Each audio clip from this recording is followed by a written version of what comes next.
COVID-19 virus ay airborne. Ibig sabihin, sumasama ito sa ating hininga. Lumulutang, tumatagal, naiipon, at kumakalat ito sa mga kulob na lugar. Sa ganitong lugar, kung mayroon taong may COVID, ang hininga niya ay maaaring malanghap ng iba. Para maiwasan ito, kailangan pa rin ang apat dapat. Subalit kung nasa kulob na lugar, maaaring hindi na sapat ang 2 metrong physical distancing. Ang naipon na virus pwede nang tumagos sa mask at face shield.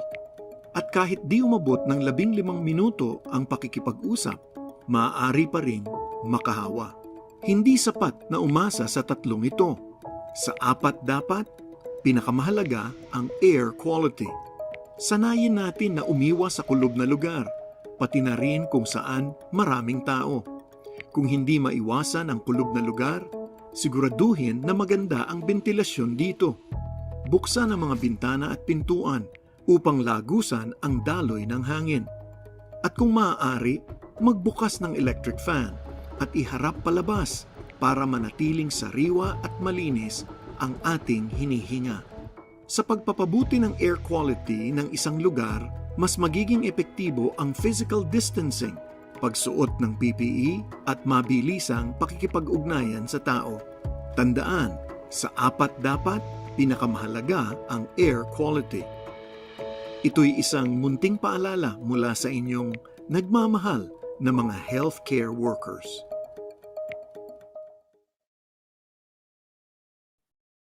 Good morning, everyone. You are watching a media conference of the Philippine Pediatric Society on COVID-19 vaccination concerns in children. This media conference is being recorded by the organizers for purposes of documentation. Unauthorized recording or streaming of the proceedings is prohibited and punishable by law. For our house rules, please keep your microphones on mute at all times. For those in the Zoom who wish to ask questions live, please raise your hand and wait to be acknowledged. Please introduce yourself before asking your questions. You may also type your questions on the Zoom chat box. And for those watching in YouTube, please type your questions on the comment section. For our media partners, please rename yourselves to include your affiliation as follows. Media, space, your affiliation, and then your name. Let's now pause for our prayer.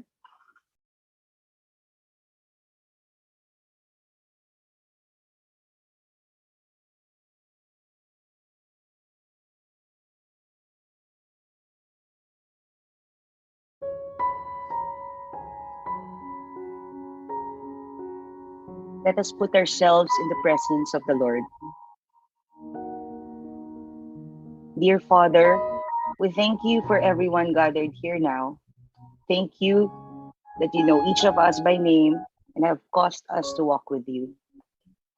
We say that we are dependent on you and our trust is in you completely.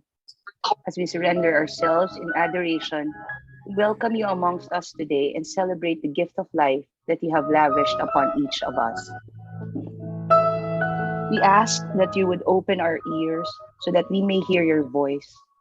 Open our minds so that we may receive your eternal wisdom.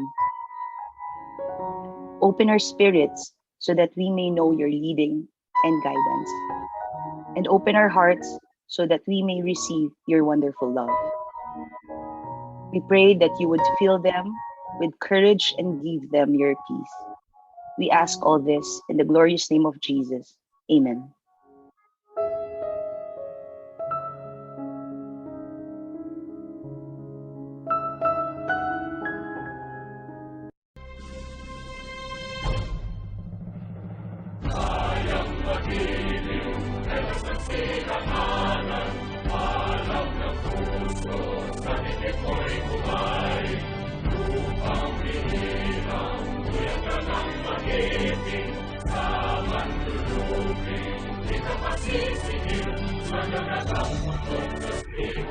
Sa langit mo around, ay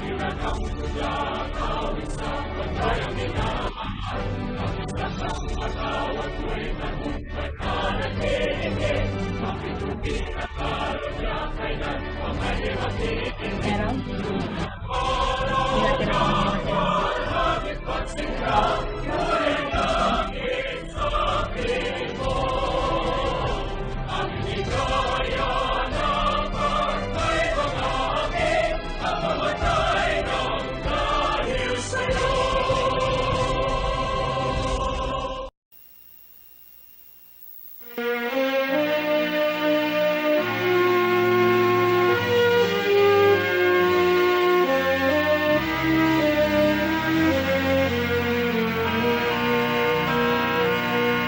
Pediatricians, we are gathered here and afar, called to offer our life for a cause. For our children, we strive to sustain health and life. Dedicated, we rise to this cause. To the call we respond. With our vision we bond, all the children of the land, we vow to serve and far beyond. For God's tender, loving hand we proudly stand. To the call we respond, with our vision we bond, all the children of the land, we vow to serve.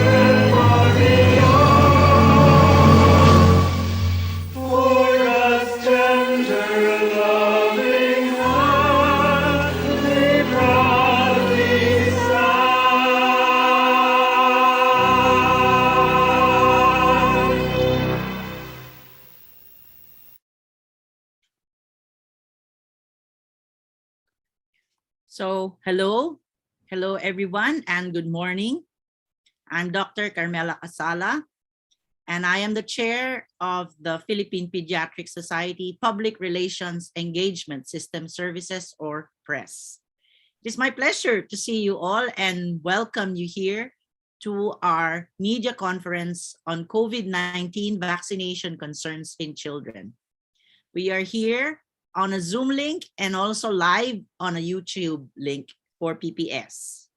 So, without further ado, let me call in our President of the Philippine Pediatric Society, Dr. Jocelyn Alonso Eusebio. Ma'am? Thank you, Dr. Casala. Good morning to everyone.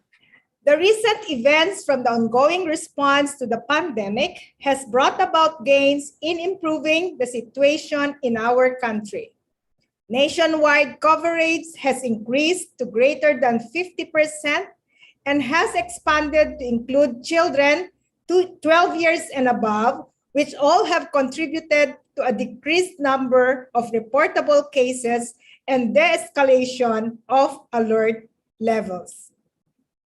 This current scenario has also translated into increased mobility in all age groups, leaving the most vulnerable younger population at continued risk for infection, for which no vaccine has been granted use.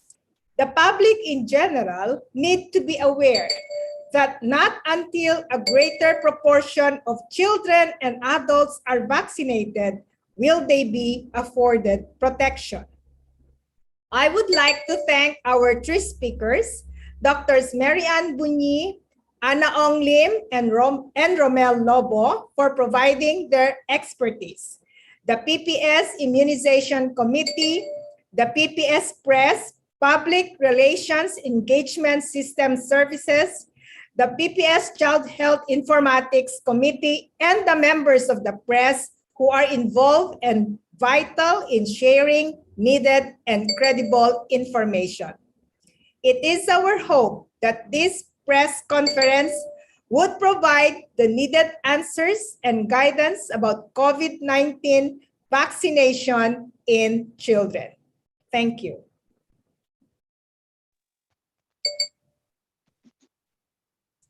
Thank you for your message, Dr. Eusebio. Good morning, everyone. And welcome to all of our guests here at the Zoom and all those watching live at YouTube. I am Dr. Cristina Tanbunleong Paras, co-chair of the Philippine Pediatric Society Press Committee, and I am here tasked to introduce our speakers for today's media conference on COVID-19 vaccination concerns in children. Our first speaker is Dr. Mrna Vaccines, who will discuss COVID-19 in children. She's a fellow of the Philippine Pediatric Society, a fellow of the Pediatric Infectious Disease Society of the Philippines, as well as the Philippine Academic Society for Microbiology and Parasitology. She is the president of the Pediatric Infectious Disease Society of the Philippines and a member of the Interim National Immunization Technical Advisory Group. Our second speaker is Dr. Romel Cristeño Lobo. He will be discussing COVID-19 vaccine, the COVID-19 vaccine and adverse reactions. He's a fellow of the Philippine Pediatric Society and the president of the Philippine Society of Allergy, Asthma, and Immunology. He is vice chair of the National Adverse Effects Following Immunization Committee. And our third speaker for today is Dr. Ana Lisa Ong Lim, who will be discussing COVID-19 vaccination concerns. She is likewise a fellow of the Philippine Pediatric Society, past president of the Pediatric Infectious Disease Society of the Philippines, presently the division chief of the Infectious and Tropical Disease section of the Department of Pediatrics, College of Medicine, UPPGH. She is a member of the DOH Technical Advisory Group. So shall we begin? I turn over the floor to our first speaker, Dr. Vaccines.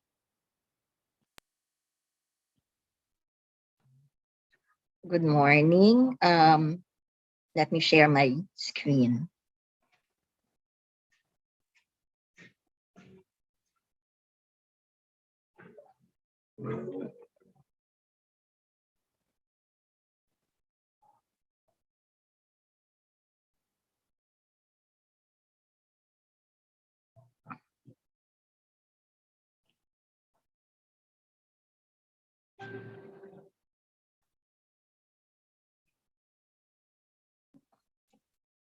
Okay, good morning to everyone.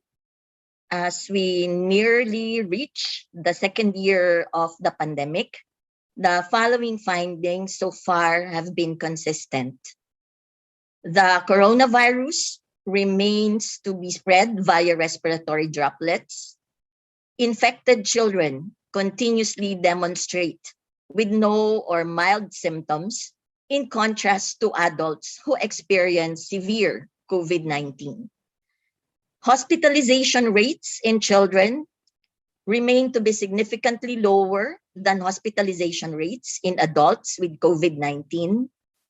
Children constantly contribute a smaller number of severe COVID-19 cases and deaths than adults. In terms of disease severity in children, COVID-19 tends to be more severe in those with underlying medical conditions. There have been reports of lingering symptoms post-COVID. However, the features and frequency of this condition still need further investigation. Moreover, a hyperinflammatory syndrome called multisystem inflammatory syndrome in children, which can include cardiac complications like myocarditis, has been described in Europe and USA, and now occurs worldwide and complicates recovery of children with COVID-19. In a most recent WHO statement on COVID-19 for children and adolescents, age disaggregated cases reported from December 30, 2019 to October 25, 2021 show that children under 5 years of age represent 2% of reported global cases and 0.1% of reported global deaths. Older children and younger adolescents, 5 to 14 years of age, account for 7% of reported global cases and 0.1% of reported global deaths, while older adolescents and young adults aged 15 to 24 years represent 15% of reported global cases and 0.4% of reported global deaths. Deaths for all ages less than 25 years represent less than 0.5% of reported global deaths. COVID-19 in Filipino children remains to manifest as a flu-like illness with fever and cough as the most common symptoms. Most cases are mild, but some may have severe and critical manifestations, including multisystem inflammatory syndrome in children. Children and adolescents with coexisting illnesses or medical comorbidities are believed to be at higher risk for severe COVID-19 disease. As of November 21, 2021, this COVID-19 Philippine Situationer shows the case counts, deaths, and recoveries in the pediatric age group. The case counts peak among young and mid-adults, with the number of deaths increasing proportionally with age. In that situationer, a total of 351,603 pediatric cases have been recorded, accounting for 12.4% of the total COVID-19 cases in the country, while COVID-19 deaths in the pediatric age group account for 1.7% of the total number of COVID-19 deaths nationwide.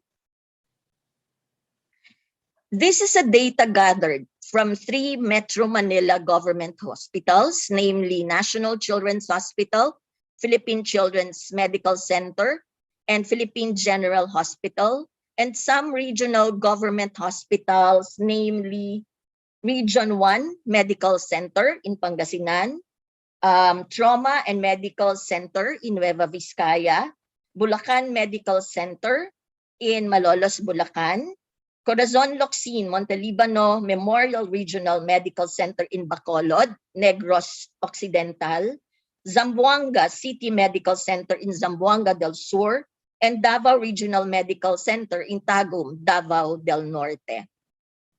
A total of, this shows the number of hospitalized children who had COVID-19 from March 2020 to October 2021. A total of 1,543 had been recorded to be hospitalized in this period, with a greater number of children 0 to 4 year hospitalized, followed by the 15 to 19-year-old age group. A slightly higher number of children with comorbidities, with a total of 705 have been reported to be hospitalized compared to those without comorbidities at 684. In terms of mortality, a higher number of deaths have been recorded in the 0 to 4 year age group compared to the other pediatric age bands. Likewise, a greater number of children with comorbidities have succumbed to the disease at 104 compared to those without comorbidities at 52. In terms of MIS-C, a higher number of this condition has been recorded among children with no comorbidities at 30, a finding consistent with other foreign reports, compared to those with comorbidities at 9. In addition, a greater number of 0 to 4 age bands developed MIS-C, followed by the 5 to 9-year-old age group. So these are my take-home points. The greatest burden of disease in terms of severe disease and deaths remain among older persons and those with comorbidities. To date, there remains to be fewer symptomatic infections and cases with severe disease and deaths from COVID-19 in children and adolescents compared with older age groups. And MIS-C, as a serious complication of COVID-19, initially seen in Europe and USA, are now encountered among Filipino children with COVID-19. Thank you. Thank you, Dr. Bunyi, for your presentation and updates on COVID-19, especially in how it affects our Filipino children. We will go straight to our next presentation. Please reserve all of your questions during our Q&A session later in the program. I welcome now Dr. Lobo for his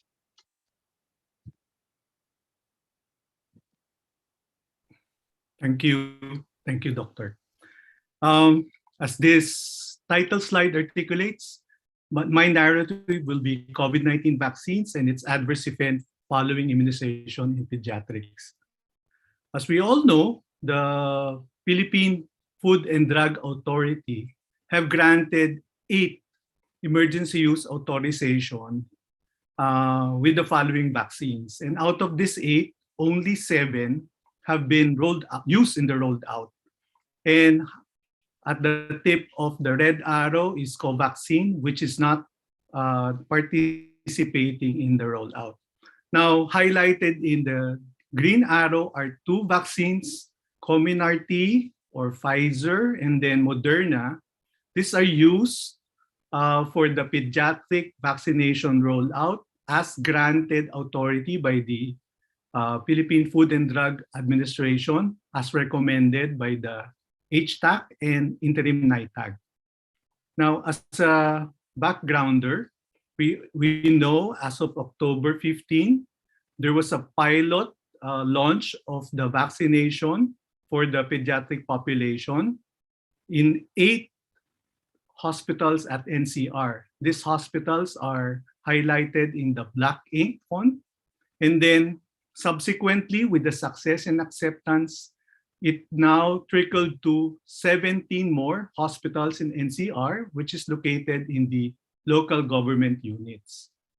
Now, as of November 5, because of acceptance and clamor for now, there are 6 regions that had been part of the rollout, as you will see here, because one of the prerequisite was more than 50% of the senior citizens should have been vaccinated, and highlighted are the regions. No?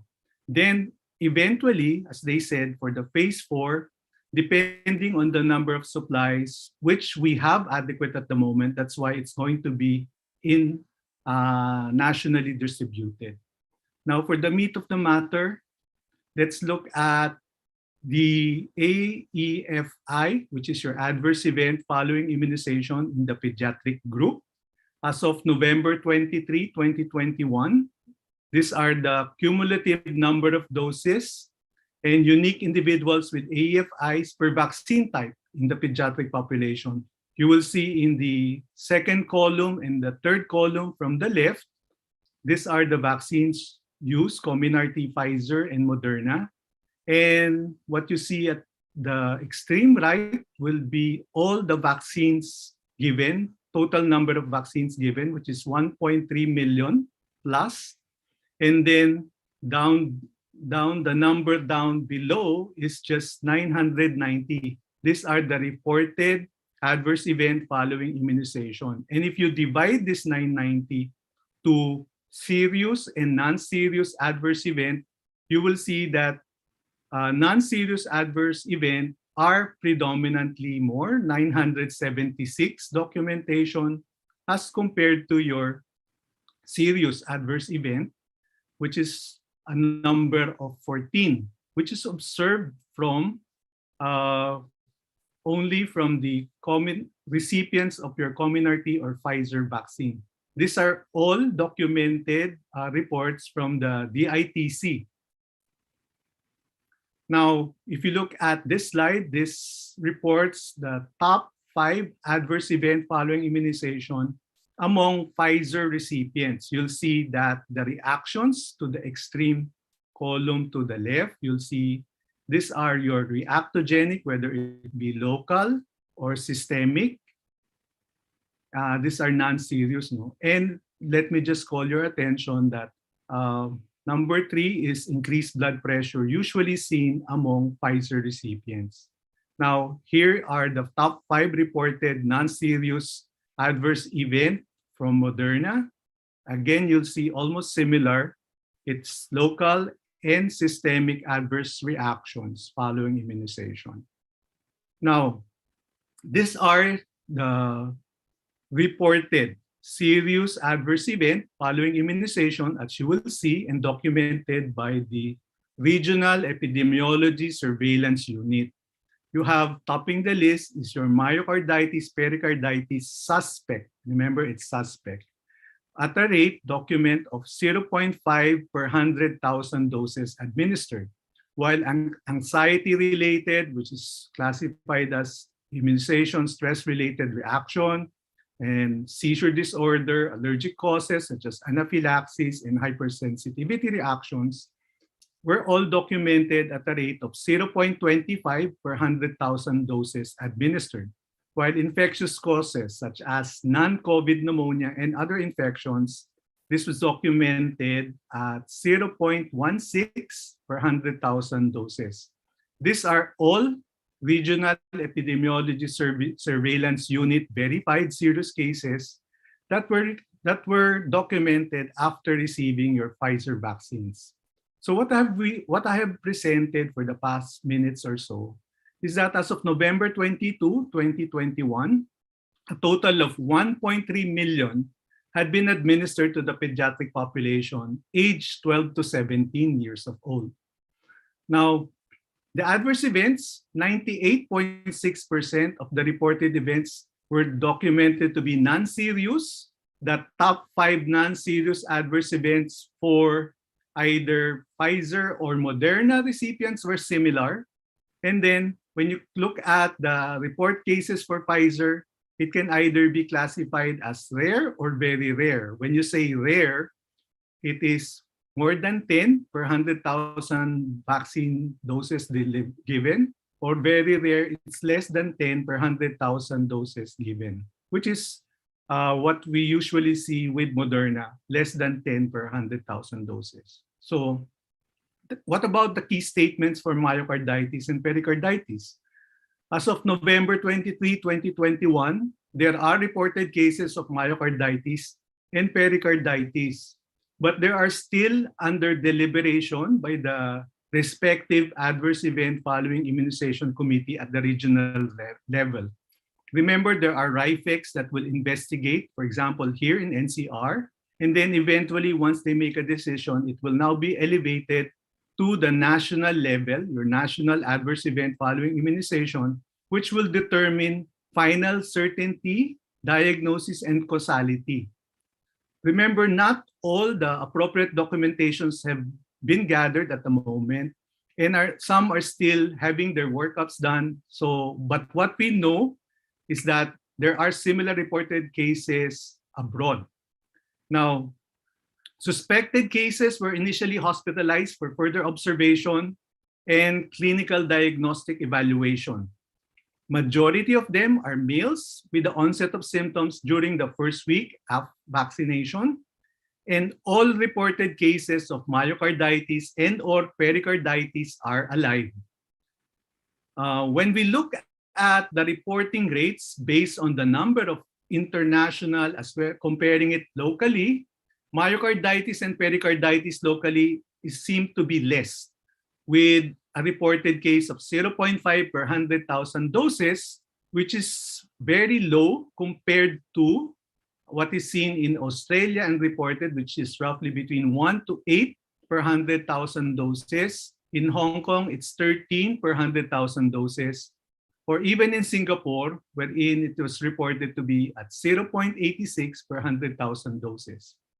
Now, In other countries, as vaccination rates in adults go higher, mobility restrictions are getting relaxed, we definitely will see more cases seen in the young population.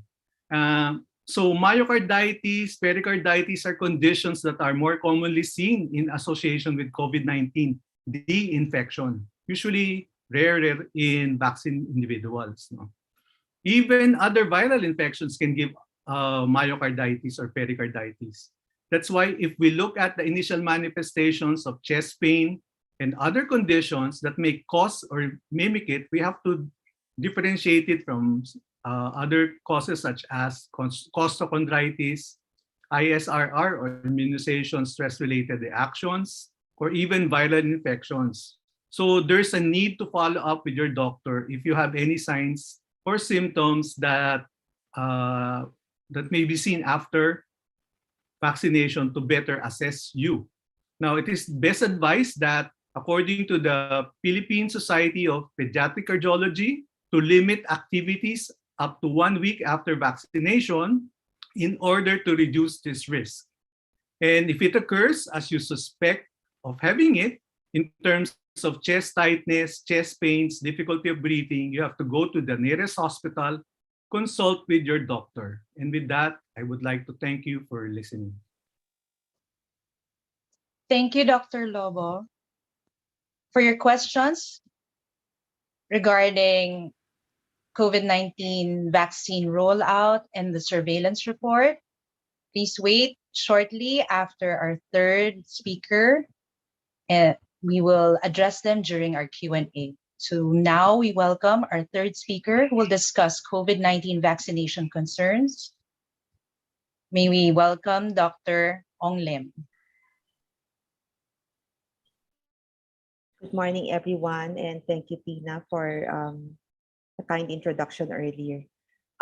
Doctors Bunyi and Lobo have already set the stage with very comprehensive information about the current situation of COVID as it applies to children in the Philippines, and as well as the documented reports of adverse events following immunization.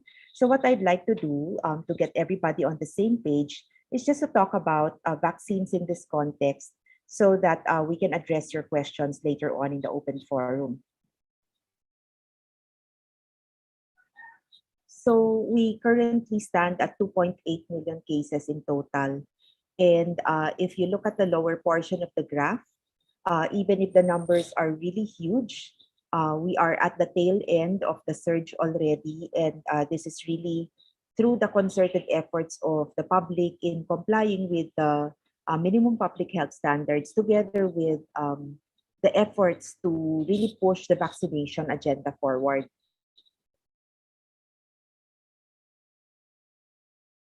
Now, this data needs to be contextualized so that we can understand the implications for children. And as has been shown already earlier by Dr. Bunyi, we actually have a daily report or a daily breakdown of the age and sex distribution with respect to cases and deaths. Now, these numbers have followed this pattern since the time COVID cases and deaths have been recorded. And they're pretty much the same as what we expect to see or what has been seen in other countries as well. So the case counts look like diamonds, where the bulk of the cases concentrate typically in the working age group, 20 to 60 or a little above that, because understandably, these are the people who leave the home, who have more contacts and therefore have a higher risk of being infected. Children have consistently shown a lower case count, perhaps because, again, of their limited contacts. And also, as was mentioned earlier, they tend to present with milder asymptomatic disease. And therefore, they usually will be least likely to be tested because we often will be testing those individuals who present to healthcare facilities for moderate, severe, and critical disease. So this is a testing bias that's brought about by severity of illness. Also, there can be a testing bias brought about by preference because understandably, parents or guardians are quite hesitant to have kids tested. And that can be contributing to the lower numbers that are being reported in terms of diagnosed cases. Now, with respect to deaths, we have been quite blessed that not just in the Philippines, but globally, children represent the smallest fraction or the smallest proportion of deaths being reported. For our country, this has consistently been under 2%, which is well within global standards. And as has been mentioned earlier, most of the deaths have clustered in the lower age range. So here we see the case counts for the pediatric age band between 0 to 19 and the deaths which have been reported so far. And if you total that, we've had a little over 350,000 cases reported, representing 12.4%, and about 700 or so deaths, representing about 1.7% of the total figures nationally. Now, in the past, the only additional thing that we've been able to offer for kids in terms of protection is to encourage vaccination of their adult household members, hoping that this extra layer of protection that the adults will have will prevent them from bringing home the virus and subsequently infecting the kids whom we have been keeping at home for almost 2 years in the hopes that they will or we will be able to keep the numbers down. However, as we all know, emergency use authorizations have already been granted for some of the vaccines, not just globally, but also in the Philippines, thus allowing a part of the pediatric population to finally be able to also avail of vaccinations to include as part of their repertoire for being protected against the disease. So last week we had the rollout of our pediatric vaccination for the 12 to 17-year-old age group, now encompassing our healthy individuals, and this followed a prior rollout covering the 12 to 17-year-olds with comorbidities. Now, I mentioned that only a few of the vaccines are being used for the pediatric age population.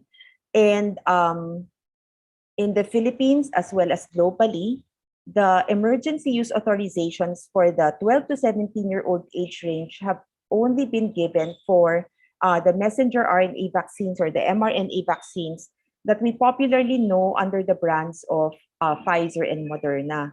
So just to refresh our memories, I'd just like to go very briefly through the technology of this platform so we understand it better. Vaccines can use different types of technologies to be able to elicit the same goal, which is basically to have the body produce protection against these vaccines so that when it finally encounters the actual virus, it is ready for defending the host. So the mRNA vaccines use a very ingenious technique, that gets the genetic material or the instruction code from the virus, encapsulating it in a lipid nanoparticle, basically packaging that's made out of fat cells or fat particles, so that when they're injected into our body, it is capable of being taken up by our system, eventually entering the cell. When it enters the cell, the fat particle encasing that genetic material dissolves, therefore exposing the genetic material and allowing the cell machinery to read it and produce antibodies, or rather proteins. These proteins are actually the target of our immune system, so that eventually the antibodies are produced and our system has the capacity to recognize the actual virus when it happens to come our way. So the typical questions that are encountered here are, how long will that genetic code from the virus last in the system? Does it actually change our genetic makeup? Won't it eventually cause some kind of disease or some kind of general harm to the system of somebody who's been vaccinated? The genetic material that is injected into the host does not really last very long in our system. There's it's a very small volume of genetic material that's injected, just enough for our cells to be able to produce the spike proteins, which are the actual targets of the antibodies. Because it doesn't stay in the system very long, we don't expect that it will really have any long-lasting effects.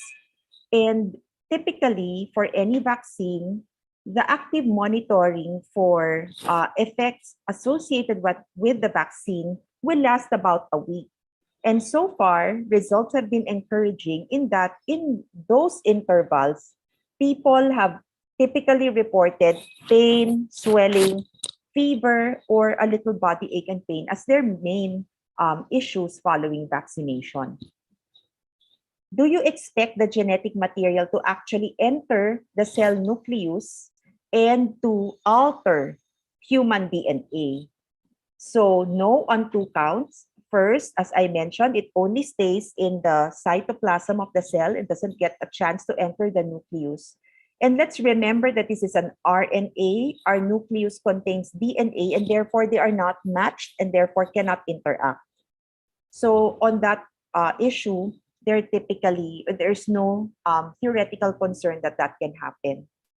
Now, with respect to long-term effects, mRNA vaccines have been utilized as a platform for other therapies, and they have been well tolerated. Of course, nobody can claim at this point that there will be no long-term effects. But based on observation so far of the billions of doses that have been distributed, these vaccines have been quite well tolerated. So overall, we say that the risk versus benefit comparison favors vaccination. If we look at this slide, we see that there are many risks to not being vaccinated. You can get serious illness, hospitalization, and death, as we're all very familiar with, not just from the wild type virus, but also from Delta. Then there are risks from diseases that are not just, or that are now just being recognized.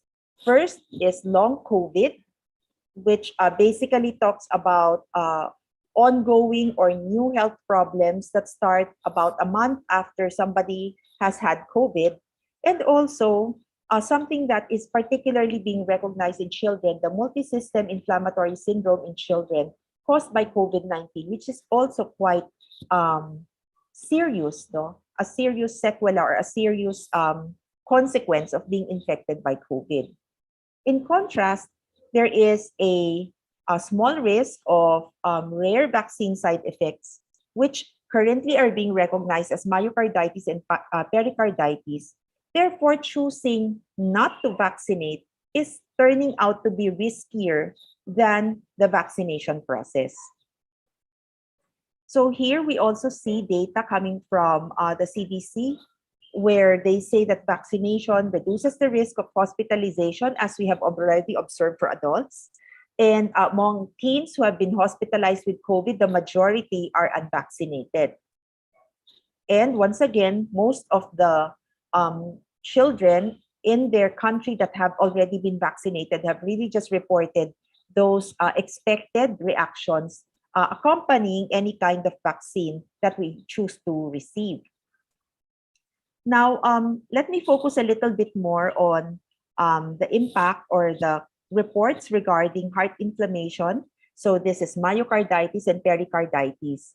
Now, they are very rare and have usually been associated with receiving mRNA vaccines in the 16 to 24-year-old age group.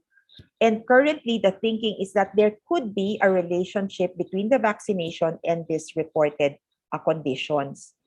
as has already been mentioned, people will complain of chest pain, a little difficulty in breathing, fast heart rate, and in most cases, the symptoms will last a few days and will result in complete recovery with just supportive care. The actual numbers coming from the US reporting are interesting to share, no? And are actually quite similar to what Dr. Lobo has already mentioned in his report. So they've already distributed more than 300 million doses as of June of 2021. And the total reports with respect to myocarditis and pericarditis have numbered 1,200 cases. You will see here that most of the reports happen after the second dose. And if you divide these numbers, this will lead to a rate of 0.0004%, which is a very, very, very small number compared to what we're trying to prevent in terms of disease and death. We also have to keep in mind that myocarditis is not just something that happens after vaccination. It's in fact associated with COVID. Probably not highlighted as much as the respiratory symptoms, but there's a 16-fold higher risk of myocarditis among patients with COVID-19. So this is something that also needs to be addressed and can be addressed by vaccination. So let me end by just reminding everyone about the benefits of COVID-19 vaccination. We are not only looking at protection of the individual against COVID-19 infection, against severe disease, or the impact of new variants, but also protection against the newly recognized conditions following COVID-19, which are MIS-C or long COVID. In addition, children are also part of their community. In fact, in the Philippines, the pediatric population makes up about 40% of our total numbers. And if we think about the goal to achieve herd immunity, which is now pushing more than 80% of the population, hindi pwedeng hindi isama ang mga bata sa bakunahan para mabuo yung number na tinatarget natin para mabawasan or mapigilan ang community transmission. So children need to contribute, children need to be vaccinated because their vaccination will contribute to reducing community transmission and will allow for a faster return to pre-pandemic activity and economic stability. Pero nangingibabaw pa dito yung ating halaga na inilalagay sa development ng bata. Alam natin na halos magdadalawang taon nang naka-lockdown ng mga bata at nito lang sila halos pinayagang lumabas ng kanilang mga tahanan. Nito lang din tayo ulit nagsimula ng face-to-face classes. Hindi pa nga across the entire school system, kundi dun lamang sa mga piling paaralan. And this isolation and lack of opportunity has impacted severely and presented incalculable indirect harm for kids. We are hoping that now that we have data to show that these vaccines are safe and efficacious for children, that they will also be able to benefit from the added assurance that vaccination will provide as they are allowed more mobility as well. So with that, let me end my presentation and turn the floor back to our moderators for your questions. Maraming salamat po. Thank you, Dr. Ana Ong Lim, for your discussion. This concludes the presentations of our three speakers. I'd like to welcome back Dr. Buni, Dr. Lobo, and Dr. Ong Lim for the Q&A, which will be moderated by my colleague from the PPES Press Committee, Dr. Christine Arantz. Thank you, Dr. Tina. Good morning again, everyone, and thank you again to all our speakers for their very noteworthy lectures. And I guess we have a lot of questions coming in already. So, Dr. Mayan, Doc Ana, Doc Romel, let's be ready.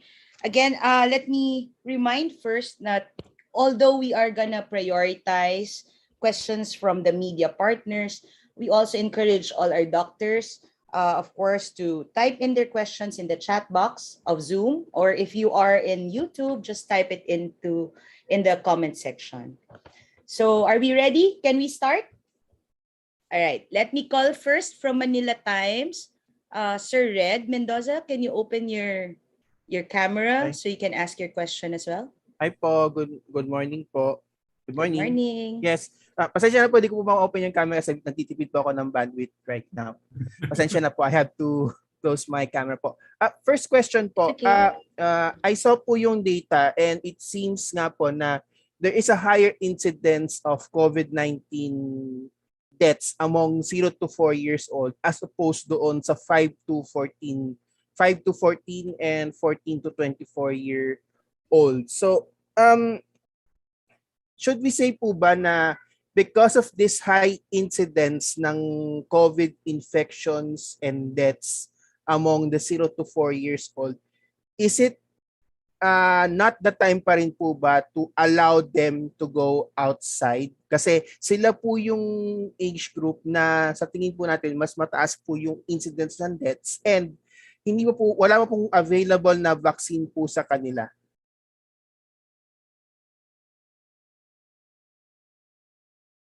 Who wants to answer that first? Doc Mayan, would you want to? Sige, ibigay ko muna yung insight ko dyan.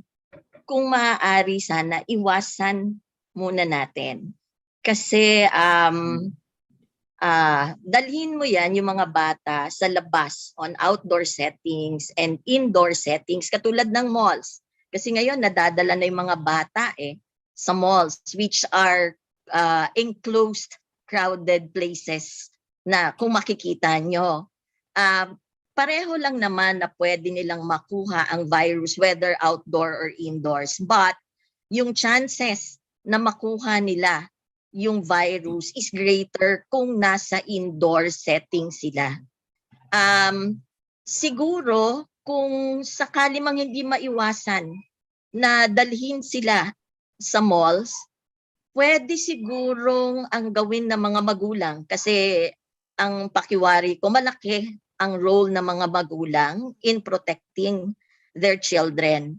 Merong mga oras at mga araw na hindi siguro masyadong matao ang malls.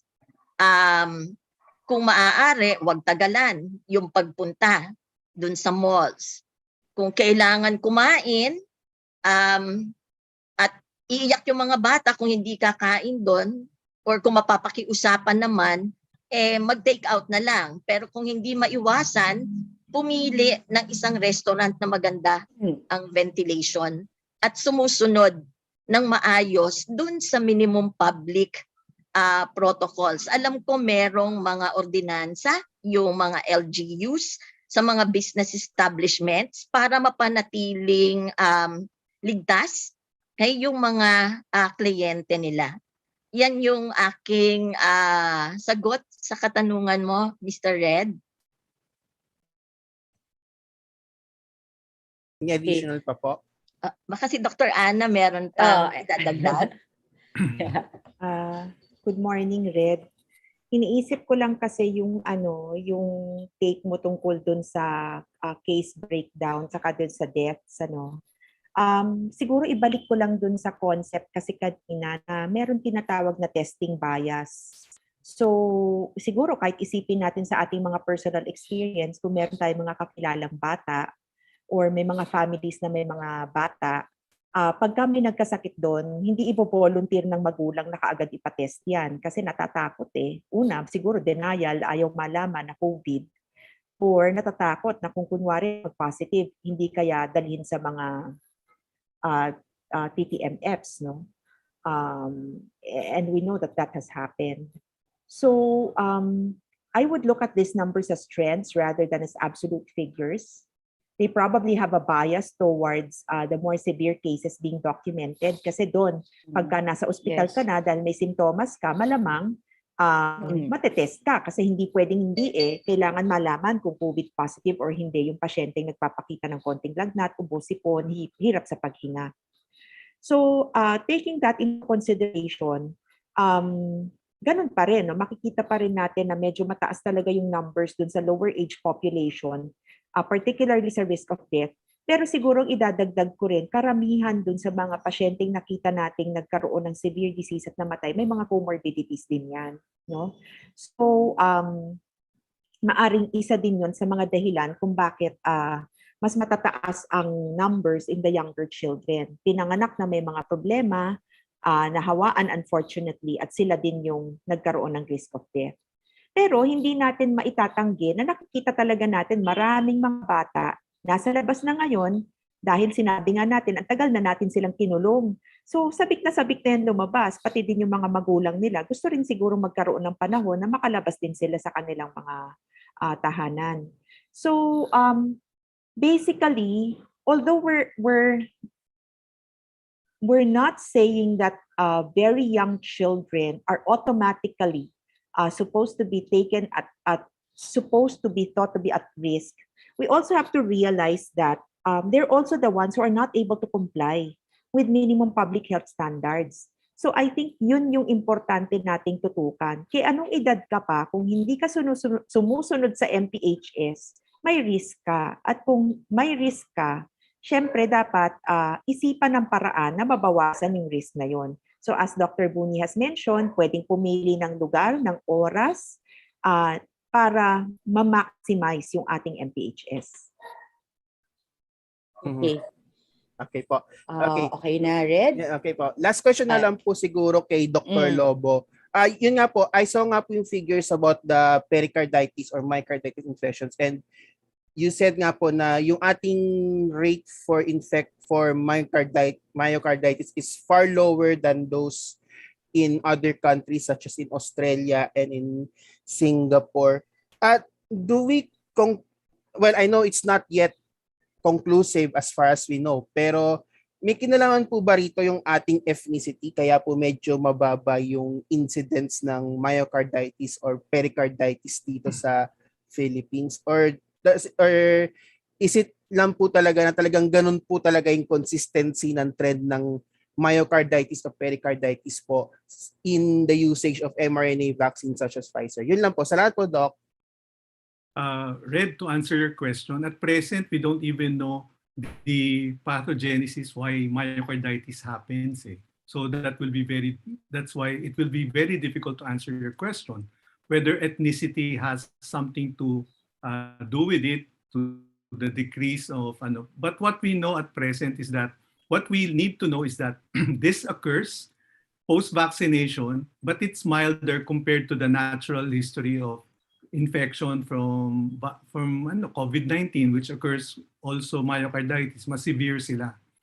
So, second, mas mahirap kasi mahirap talaga mag-conclude dahil hindi natin talaga alam yung kung ano pa nangyari pagka nag-vaccinate, bakit nagkakaganon yung iba. Hindi lahat nagkakaganon eh. Tsaka remember, doon sa pagbabakuna, pre-licensure sa US, they didn't see myocarditis, nakita na lang nila yung post-licensure after so many vaccination. Doon lang nila nakita parang after effect. Hindi nga nila ini-expect yan.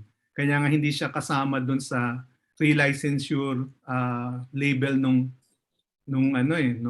bakuna. Kanya dapat mag-adjust. So I guess the answer to your question is we need to follow them up more and to investigate why this happens. No? Red, pwede ko bang dagdagan lang yung sagot ni Dr. Lobo? Sige po. Siguro yung maganda yung tinanong mo tungkol dun sa ethnicity, and I'd like to pick up on that point. Kaya nga din, hindi tayo basta-basta lang hindi lang natin basta-basta ginagamit yung approvals ng ibang bansa. We also review the data that is being presented to us by the different manufacturers. And as much as possible, kung merong specific data to our ethnicity, tinitignan niya ng mas malalim ng ating FDA para maaring in other countries, hindi as much of a concern for them, pero sa atin, malaking bagay, no? So that's really part of what FDA looks at kung available yung information. And that review is an extra layer of assurance for us na kung meron pang idadagdag sa safety ay matututukan. Okay po. Salamat po. Okay. Let's move on. We have another one here from DZEC Radio Aguila. Ma'am Annabel, you can unmute yourself po and ask your question. Good morning po. I'm Bel Solara from Eagle Broadcasting Corporation. This is Radio N25 po. My question po is about sa mga parents po o sa mga bata po na pinanganak po na may congenital heart disease po. Would you say po ba na mas prone po sila, mas madali po silang makakapitan ng disease ng COVID-19? And then po, second question po is Lagundi and BCO po, the clinical trials ay natapos na po with Dr. Lazarte po and Dr. FNRI, Dr. Imelda ang Agdepa. So they are advising po na good po for the mild cases po. How about po sa children po? Would you advise po as a pediatrician na pwede po bang i-take yung Lagundi and BCO for the mild COVID patient na mga bata po? Thank you po. Okay. I think let's answer the first question regarding congenital heart disease if they are more prone to getting COVID. Yun po ba, Ma'am Annabel, no? Okay po. Yes po. Opo. Yeah. Who wants to answer that first? Ibigay ko lang yung sagot dun sa unang tanong po ni Ma'am Annabel. Yung mga may congenital Para pwede ko i-record yung tanong, yung sagot. Pwede ko po i-record? Pwede ko po i-record? Video record? Pwede po? We are not allowing po any recordings at this point. You can take Okay down po. notes, but at Okay. the end po, magsisend kami ng mga press kit which will contain mga summary points and take-home points po from our speakers po. Thank you po. Sige ma'am, Dr. Mian, please continue po. Kung maalala niyo po nung bago po natin ni-roll out yung adolescent vaccination, meron pong nilabas yung Department of Health na mga medical conditions considered to be at higher risk of getting severe COVID disease. Isa po doon is yung may mga congenital condition. So kasama na po doon yung mga may congenital heart disease. So isa po yan sa mga kondisyon na iisipin natin na maaaring magkaroon ng pagkakataon na mas mataas yung tsansa ng mga batang ito kung meron man sila magkaroon ng severe COVID. Okay. Yun lang po. Salamat po. Thank you, Doc Mian. How about our take on Lagundi and VCO for pediatric COVID patients? Anyone? I think siguro I ma'am. can say a little bit about that. No? Yung sa Okay po. Lagundi, from what I remember, ang kanilang in-enroll na mga pasyente ay mga adults. Actually, doon sila nag-recruit sa mga TTMFs ng mga pasyenteng may mild disease. No? So, nakita naman nila na maganda yung kanilang outcomes, nakatulong dun sa mga pasyenteng may mild symptoms. Kaya ito ay currently tinitignan ng Living CPG Group para isama kung sakasakali dun sa recommendations. So we have the same process, no, for the pediatric therapies for dun sa mga nabanggit mo, Bel, tungkol dun sa VCO at saka doon sa Lagundi. We review the evidence tapos eventually isinasama namin siya sa recommendations. So sa ngayon we're binubuo namin yung Living CPG Group sa ngayon, no, and malamang isa ito dun sa mga titignan para makita kung pwedeng maisama sa recommendations. But we're hopeful, no, kasi typically kung maganda naman ang resulta sa adults, lalo na for mild supportive care, sana pwede rin natin mapakinabangan sa bata. Kasi doktora, di ba yung Lagundi, ever since before pa, wala pa yung COVID, ginagamit na po Yes. yan. Tatandaan ko po yan, ginagamit po talaga for CAP po, di po ba? As a Right. medication po. So, Right. So symptomatic relief. okay po. So hindi naman yan, hindi naman naiiba dun sa mga ibang ginagamit natin gamot sa ubo. Thank you po, doktora. Salamat Thank you. po sa sagot. Thank you. Okay. Thank you, Doc Ana. Now, can we get from Inquirer, Miss Jane Bautista, are you there? Okay. Good morning po.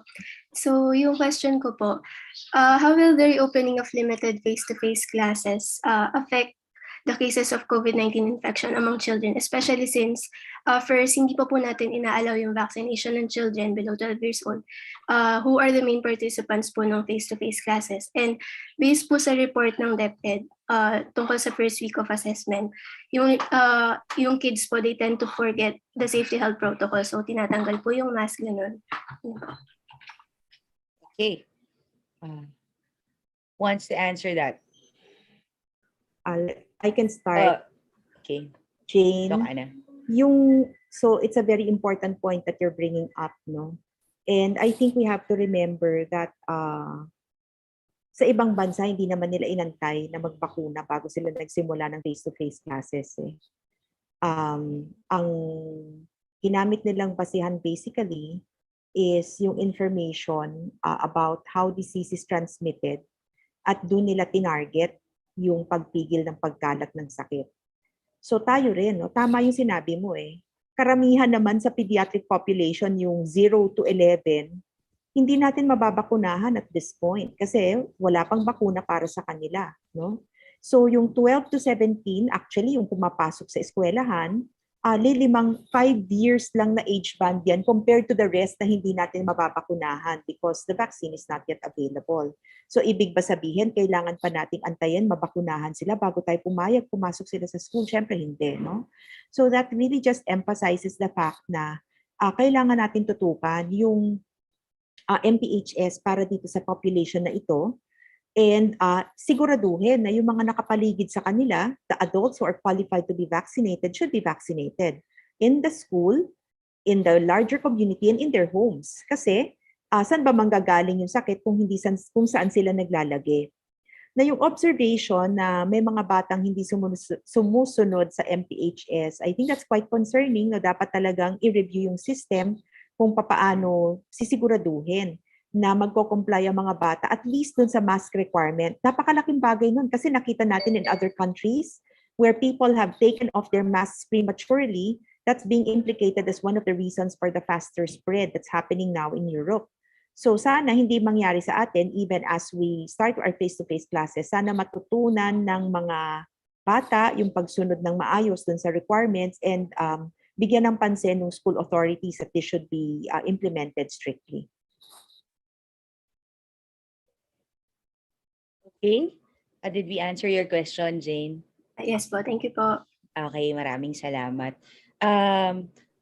Ulitin ko po, kung meron pang ibang gustong magtanong po sa media partners natin, you can just raise your hand so I can call on you right away. But while waiting, kung may mga magtatanong pa dito, let me read some questions po from the YouTube. Okay, meron po tayong mga questions there. Maybe we can answer some of it. Here is from Lay Alvis. Okay. For Dr. Lobo, yung lesser reported cases po of myocarditis in the Philippines compared to other countries that you mentioned, could the reporting rate of adverse events following immunization be a factor? Ma'am, at present po, all the documentations are real-time. But the problem is, every report should be investigated for direct causality. So, yung pong final verdict will happen only after all the facts have been reviewed by the Regional Adverse Event Committee, and then it will be elevated to the National Adverse Event following immunization, which is the final arbiter for judging whether they're direct causality or not. So, at present, just like in the adult population, we also have reports of myocarditis. In fact, there are 7 reported myocarditis according to the November 14 since March to November 14 data. There are 7 reported cases of myocarditis, 1 pericarditis. At present, they're still being investigated for direct causality in reference to the vaccines that have been noted. Sa atin, ngayon, meron din mga reports pero we're still investigating it. So hindi naman parang nagkakaroon ng underreporting, or ang sinasabi nung reporter is that mabagal yung there's real time documentation kasi. So ang lang yung investigation whether it's direct causality or not. Yun lang yung medyo matagal because we want to really be sure. Right. Okay. I hope we answered your question, Ma'am Lay. And there's another question from her as well, GMA to. For Dr. Buni, how can children celebrate? Celebrate ng birthday. I guess. Oo. Or maybe the holidays yan. Baka Siguro naputo lang yung holidays, question ni Lay. Oo. Iniisip ko lang kung Ayan si sana Lay, kung baka she wants to, clarify or...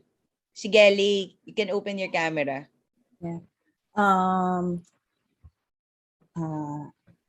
Lay? I'll ask na lang po my question, Doc. Sige. For Dr. Buni. So, ngayon pong papalapit ang holiday season, how can children safely celebrate Christmas, New Year? Yun po. Medyo challenging yung question. Kasi kung ako yung magulang, kung maaari, sana yung mga kasama ko lang sa bahay ang isasama ko sa selebrasyon. Ngayon, kung halimbawang may pupunta na, hindi maiwasan na may pupuntang mga lolo, lola, kamag-anak, siguro sisiguraduhin kong nabakunahan at pasusuotin ko pa rin ng mask kung kailangan talagang pumunta sa bahay.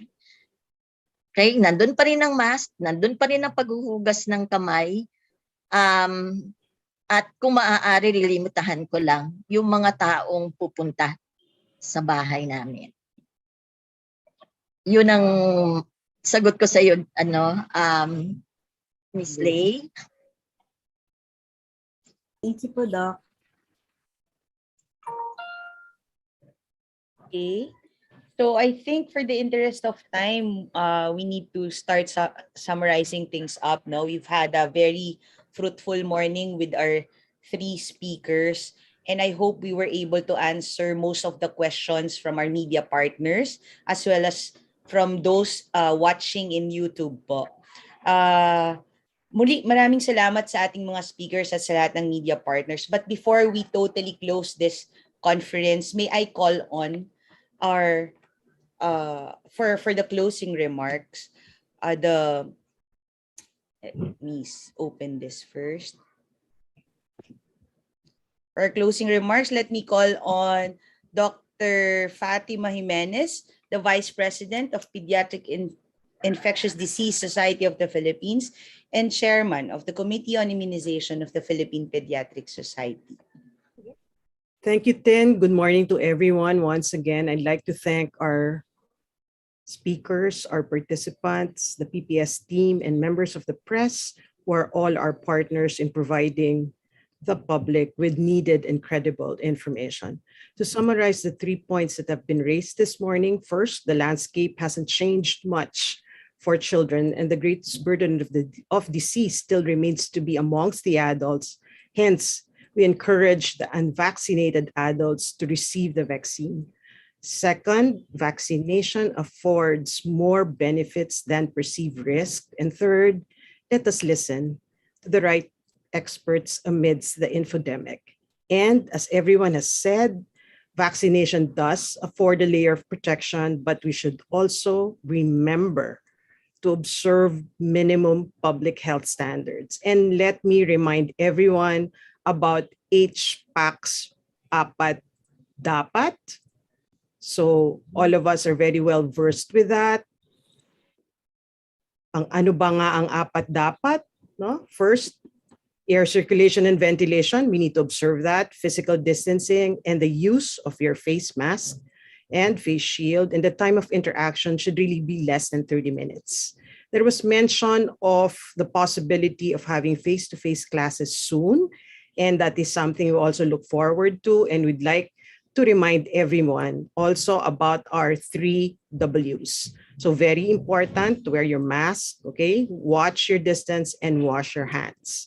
And we should also remember that though COVID-19 is a concern for everyone and those eligible need to be vaccinated, let us also remember to do our catch-up immunization because our national coverage rates for other vaccine-preventable diseases are at an all-time low.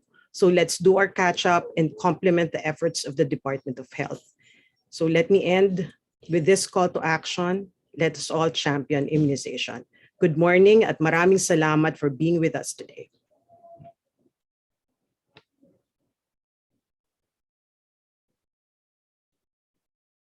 Thank you, everyone, and have a good day.